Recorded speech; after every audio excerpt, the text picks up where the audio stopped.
कैसे हैं आप लोग? ठीक ठाक हैं? 2 क्लास। आप रमज़ान मुबारक आपका काफ़ी अच्छा गुजर रहा होगा। आज हम कहानी पढ़ेंगे, लालच बुरी बला है। किसी आदमी के पास एक मुर्गी थी। वो रोज़ाना सोने का 1 अंडा दिया करती थी। कितने देती थी? 1 अंडा दिया करती थी। वो आदमी बहुत ही लालची था, ठीक है, उसको बहुत लालच थी। इसने सोचा कि मैं सोने के तमाम अंडे यानी सारे अंडे जो हैं वो एक ही रोज़ एक ही दिन में हासिल कर लूँ। इसलिए इसने मुर्गी पकड़ी और इसे ज़िबा कर डाला। क्या किया इसने? मुर्गी पकड़ी और इसे ज़िबा कर दिया, और मुर्गी के पेट में सोने का एक भी अंडा नहीं था। नतीजा इसका क्या है? लालच बुरी बला। यानी जब इंसान लालच करता है तो क्या होता है, उसको कुछ भी नहीं मिलता और आखिर में वो खाली हाथ रह जाता है।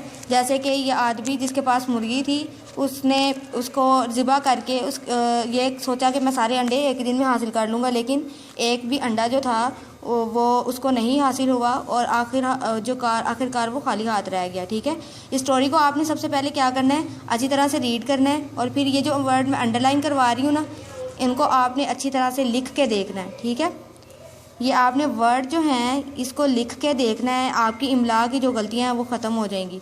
ठीक है, पेपर्स में तो आपने लिखना ही होता है, तो आपने जो है वो इस स्टोरी को याद करके इसको पूरी भी लिखना है, और ये जो वर्ड मैं आपको अंडरलाइन करवा रही हूँ ये आपने सारे लिख के देखने हैं। ठीक है, चलें, ठीक है, अल्लाह हाफिज़।